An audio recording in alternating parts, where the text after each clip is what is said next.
Iktar minn nofs l-istabbilimenti tal-ikel f'Malta huma dawk ta' casual dining illi fost oħrajn joffru ikel bħala ġin, laħam u pizzezz.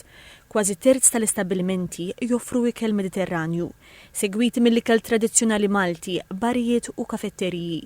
Warahom stabbilimenti tal-pizza u tal-aġin. Dawn ix-xejriet joħorġu minn stħarriġ li sar mill-Assoċjazzjoni tal-Istabbilimenti tal-Ikel, illi sar mat-tieni nofs tas-sena l-oħra. B'kollox ħadu semm 250 persuna, illi bejniethom għandhom 370 stabbiliment tal-ikel. Mill-istħarriġ ħareġ li ż-żewġ terzi tal-klijenti kienu Maltin, il-bqija turisti. Ma' TVM News, il-President tal-IS, Michel Muscat, qalet li dan it-tip ta' studju li jsir kull 6 xhur jagħti ritratt ta' kif sejra l-industrija. Kien hemm tnaqqis kemm xejn żgħir fil-average spend tad-diner, jista' jkun Malti, jista' jkun turist, nqogħdu attenti kif ninterpretawh.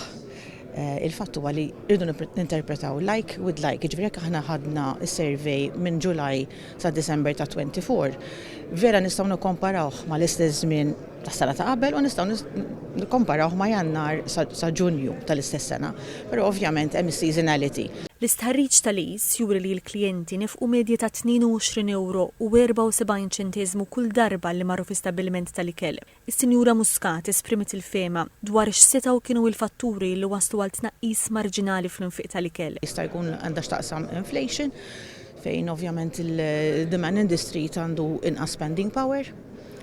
Jista' jkun li n-nies qed joqogħdu iktar attenti x'qegħdin jonfqu, jew forsi hawn iktar safar, żdied is-safar.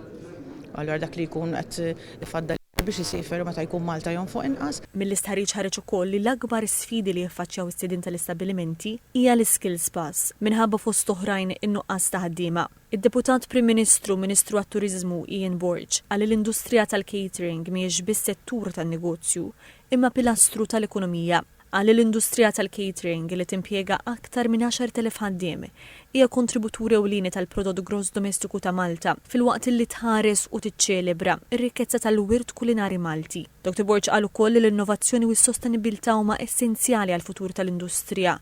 Semma sistemi ta' prezzijiet u ta' titjib tal-menju segwitati bl-intelligenza artifiċjali illi qal jistgħu jżidu l-effiċjenza u l-profitabilità.